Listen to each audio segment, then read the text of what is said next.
It's another rap video. Another rap video. All right, so welcome to part 2 of Brutalism in Skopje. And we are here again with Ben, our friend, brutalism expert. He's got his list of architects, list of buildings. And we're standing here in the courtyard of the medical high school here in Skopje, Karev.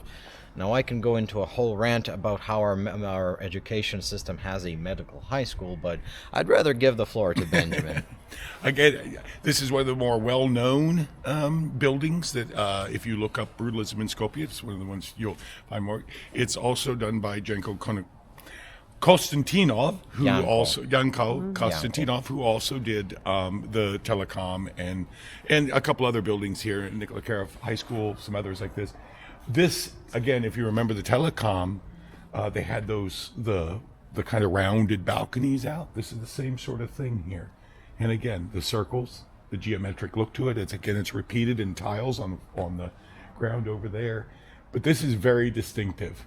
And you were saying it's a shame they don't have the old windows in here. They're putting new windows in, but that's, Well, it's for thermoregulation. Yeah. It's good for the environment, Yeah, but I guess we could find some old pictures of the building. Oh, I'm sure, yeah. I mean, this is an old school. It was reconstructed even before it was reconstructed in the brutalist style. They had the medical school here. Yeah. This is part of the broader central clinical medical complex here in Macedonia. Okay. So. Yeah, and you just as you see there, you have just all the repeating motifs as they go across. Very representational of brutalism. Very geometric. Very geometric. It has the noticeable cornices coming out as though those are the I-beams that hold the building together. So you're kind of deconstructing it again and showing, this, even though it's decorative, it looks like a support, and this is... So you look at that and see it as... it's not purely decorative. Did you know that brutalism also had a military utility? Well, I imagine. If there's a rifleman in that window, it's a little bit harder to shoot him from the sides. That's something that was taken into consideration when they were building these things. Well, that's considering the history. Yeah, yes, I can imagine. We have a lot of war in this part of the world. So. That's right. Yeah, that'd be an interesting thing to look at. There's probably a large amount of that. I think a lot of the sort of elements or windows on these buildings are inspired by. I mean, the first use of béton brut is in military architecture, is in the construction of bunkers. So there's definitely going. With the poured concrete and the like. Yeah, it's almost like arrow slits in a castle. Ah, right. That's sort of exactly thing. What I was thinking of. But you said well known. It is well known globally. This building. Yeah, but. It is not very well known in our city and in our country, and that is a shame, I think. Well, it is kind of hidden off the main street here, unless you come through. Because I've passed this many times and never been right here to it. You've never been to the courtyard? No, never been to the courtyard. I've gone past down there and things go up, but I've never been in here to the courtyard itself. But it's, it is one of those that's recognized. Yeah, and it's when we were planning this video, I basically completely forgot this building exists. But Ben, you were smart enough to think of it, so Thank you for that. That's right. Leave it to me. So nice. Some great shots here. Yeah.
All right, so all of you Orce Nikolov graduates in chat, we are representing once again. So this is where I graduated, my high school, Orce Nikolov, and another fine example of brutalist architecture.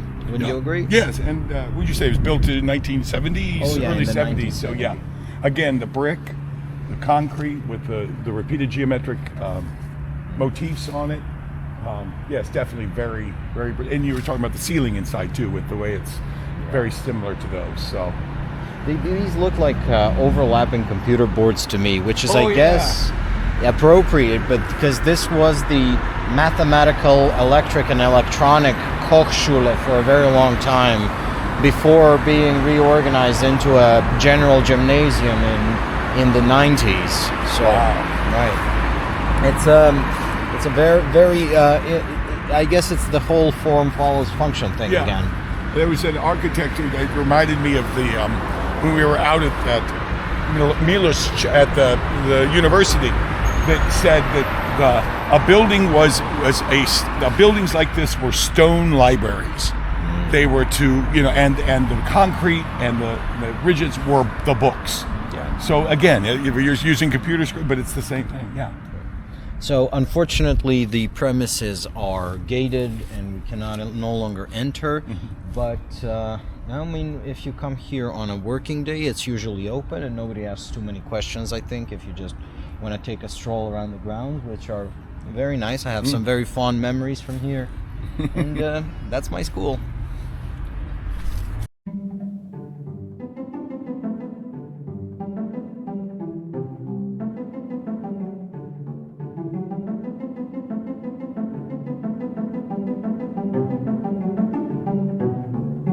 All right, so we continue our tour of educational establishments here in Macedonia with a look at Nikola Karev High School. This is like a proper gymnasium, and once again, beautiful brutalist style.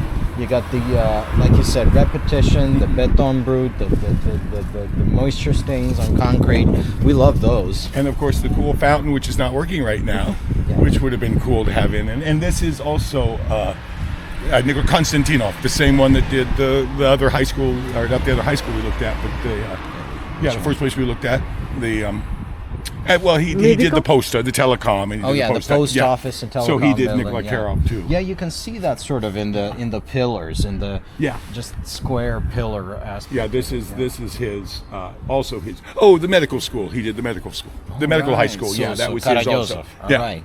So this is like a little bit further out west in the city, and on the other side we have the Cinematheque, right? The Cinematheque of Macedonia, also in the brutalist style, but painted pink for some strange reason.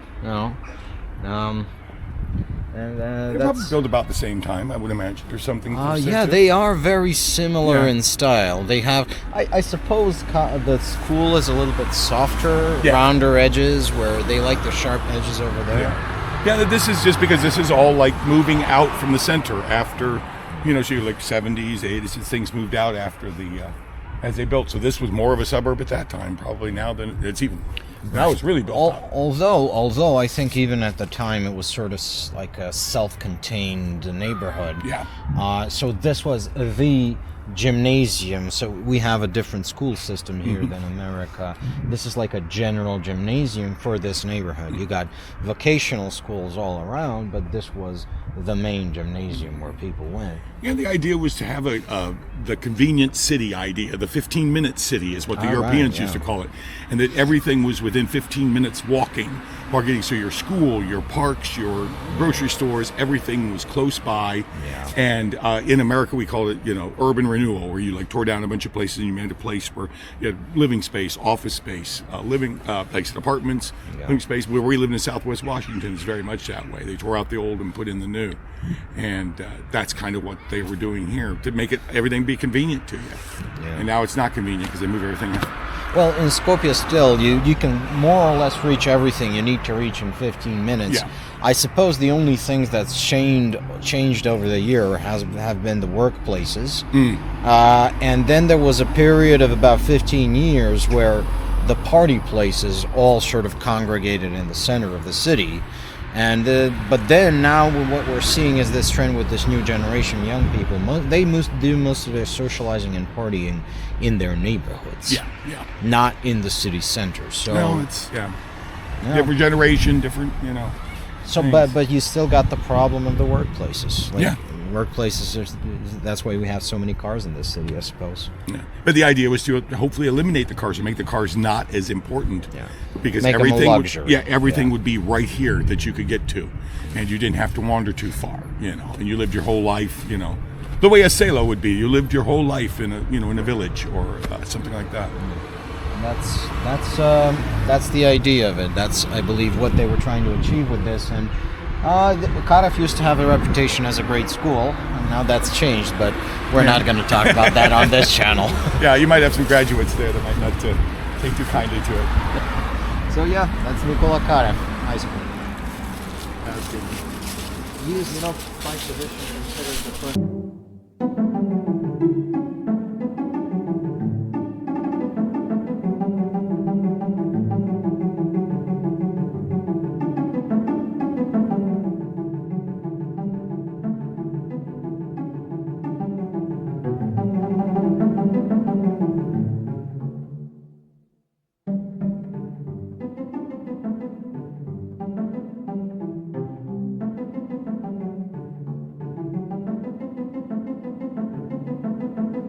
The ghost of brutalism.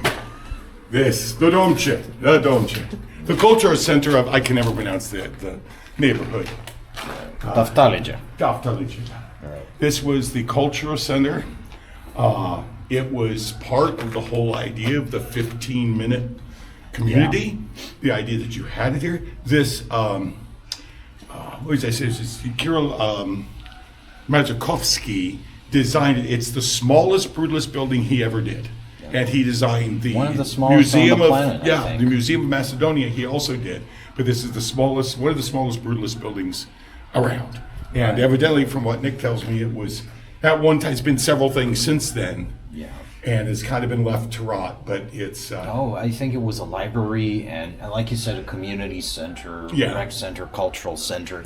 All sorts of things went on here. Now, up until recently, it was full of garbage just piled around. You couldn't even walk through these rooms, but apparently it got cleaned up. There was a campaign to raise awareness, I suppose.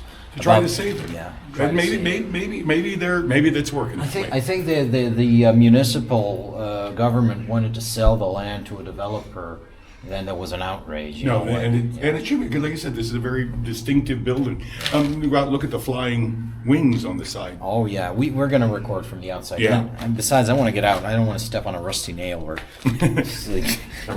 Rat run out and grab you. Yeah. Or the ghost of brutalism could That's right. get at me. There's a turd here, so don't. Look at step the on it. tiles. Oh, that's beautiful. Domche.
Now this is deconstructed. Oh yeah. Not on purpose, but by man who came in to basically redecorate the place, burn it. I think there was a fire here, obviously, at one time. And 30 years of drug use. Yeah. And urination. I happen to love anything that's with graffiti. I happen to love graffiti, so to me it's got a nice art space element to it, even though it's just the art space of just people, and I do happen to like that. So this actually is a really, really cool building, and hopefully they're able to to save it and to make some use of it. I just hope they could renovate it, reconstruct it, because I mean it's got good bones. You can tell. Yeah. It It's needs, concrete. I suppose, a coat of paint. Yeah. But I mean, it doesn't have to. The worst part is people think of things as all have to be all the time, and it's like no. As long as you use it for space once a month, a couple every times a month, as long as you keep the building, the weather out of the building, it'll last, and then you can hold whatever you want, events in it or something. And it'd be great to see an art show in here, or your vintage clothing would be great being shown in here.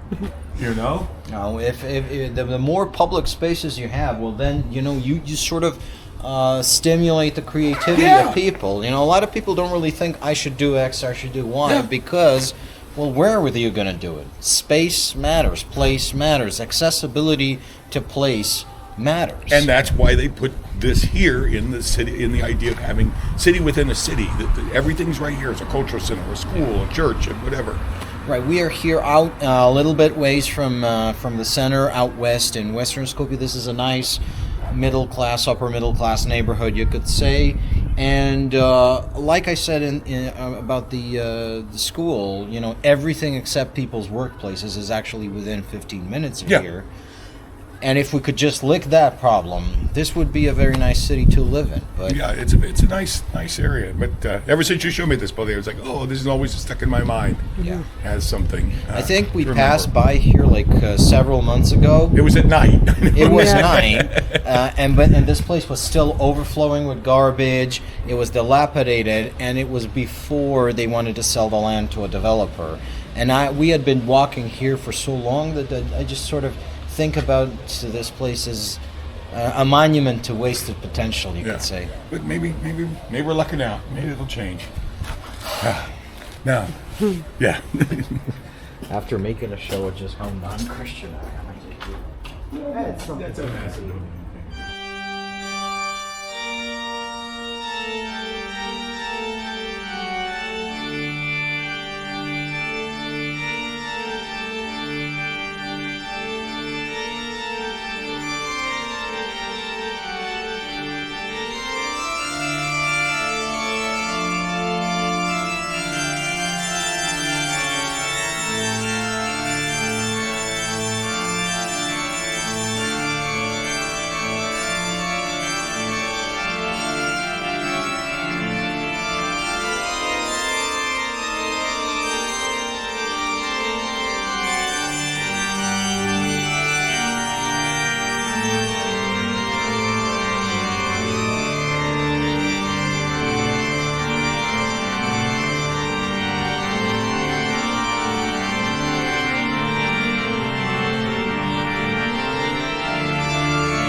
All right.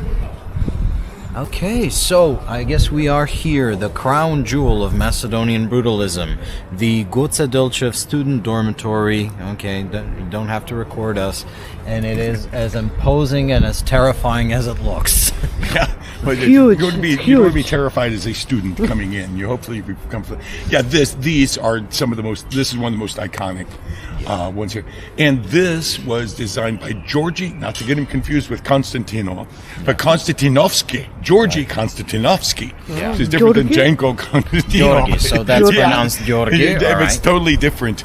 But with the same first part, but you had the Novsky on the end. So this is Georgi Konstantinovsky, who also did the archive building. But this was his, and he entered a contest to design it. And like 68 or 69, it was built between 71 and 77, I think. But it's 4 different towers. You've got these flying walkways, which connect the buildings here. You can The see bridges, I think, right? the bridges, yeah. Yeah, And okay. you can see the square, brutalist style holes there on it. They're design styles and stuff. Yeah, Again, you got poured those concrete. lines on the concrete, lines on the which concrete. look like a Buddhist monk was here Yeah. or something. And the way the balconies come out here, 1, 2, 3, 4. Yeah. It's just this is a real. I was here for an event that was by I think it was a Belgian organization that was talking about saving the buildings, and they used this as the centerpiece for trying to save the brutalist building. It's still occupied; it's still used, so it's not yeah. like it's. No, something it is. that's, It is in disrepair. The interior is in disrepair, but the exterior is, I would say, remarkably well preserved. For, I mean, regarding just considering how poor this country is and how much we ignore our architectural heritage, it is amazing. And it's probably because it is used still as a student dormitory. Oh yeah, and there's still quite a few students who live here. Yeah. Students live here. It's still. just few. I think it's full of students. Yeah, I Yeah. think it's actually full Oh, to okay. capacity right now. I mean, right now, there don't seem like any lights on, so either they're all sleeping Well, or it's, they're not here. it's a just- Sunday, and it's and Maybe they're on break or It's something. Yeah, tomorrow. extend Yeah, it's a holiday. long Yeah, weekend. tomorrow's Svetty Clement. Tomorrow is St. Clement, so I think everyone is back at their hometowns. Or That's whatever. probably right. So there's not anybody here, but this is really, it's imposing. It's like I don't know. It's like I keep coming back to what you said when we were at the university. It's supposed to look like libraries, but Yeah. I keep seeing computers. This looks like a motherboard to me. No, you're the right. big thing. No, it's very much, it's from that time. Those things were all just coming into being at that time. Computers and that were all, and the whole new way of looking at a Brave New World type of thing. And you're looking at it. But to me, it's got an incredible lightness to it, even with its heaviness, because it has these flying walkways or bridges that come up, and a lot of air moves through here. You can see a lot of light comes in. So probably when it's sunny, you've got a lot of light in here. That's the thing, because we are surrounded by tall buildings, tall for this city, right? But because there's reasons why we can't really build tall in Skopje, but and it's 4 in the afternoon in the middle of winter. Well, I mean, we are approaching winter, and it's still quite light out. We have light enhancement on the camera, but you can still see everything. It's breezy, and I think what you said, it's imposing, but it's not onerous. No, It got a dominates the visual field, but because there's so much gap in it, it's a little bit airy, actually. Yeah, had it been like 1, 2, 3, 4 in a row, it wouldn't have looked as bad as putting it around a center courtyard like this. It's got a really good feel to it. It's got a sort of, I would say, perfect symmetry with the 4 buildings. Yeah. And, I mean, if you just had one building that looked like that, instead of 4 in a row, it would still be a masterpiece of brutalism. But they're 4, they're all linked together. And, it creates a great student space. Right. Yeah. Oh, I'm sorry. So yeah, that's the student dormitory, Goce Delchev, one of the most amazing buildings in this city, and I think it's actually famous the world over. Oh yeah, it's probably. I mean, in Skopje, besides the the Post and the Telecom and the other ones we've covered so far, this is probably one of the most iconic ones in here. So if you are in Skopje, make some time. You can walk out here. It's about 20-30 minutes from the city center, depending on how fast you walk. Maybe 40. Yeah, maybe 40. Or you can have a friend drive you out here. and make some time for these amazing buildings out in the west part of the city, because I mean, I'm a local and I'm amazed. Yeah, they're iconic and Turn your mouth. they're iconic. Okay. How much did we talk while? Okay, here's just pointing this out. These crenellations here at the bottom, there's no structural reason for them to be here. They're just decorative, and they're just, part of what brutalism does. To me, these look like tree roots, and from that, the building goes up like a tree, and they surround all the buildings in this way. When we got moss on them, like Nick says, they look really cool because it gives them Yeah. that kind of feel. But this grounds the building. It holds the building to the earth. Otherwise, if you didn't have something like this, it would just stop, boom, and it wouldn't have the same sort of look. But with these on it, it brings the building down, and like I said, it grounds the building, where it should be. So again, makes it look lighter in some ways, makes it more natural, even with its poured concrete. It looks far more natural, having these little detail. God is in the details. I always thought they looked like the toes of a giant's foot. Oh no, that's true too. Well, and So, these yeah. are giants for sure. These are giants for sure. Yeah. I like the Yeah, that's the moss. There's Mies van der Rohe. I think God's in. So those are the dormitory fences, and they're all concrete. I keep saying that they were also thinking, I think, of the military dimension when they were building these things. In a pinch, this place can become a fortress. Yeah. And and here's a nice green space, for students to sit out.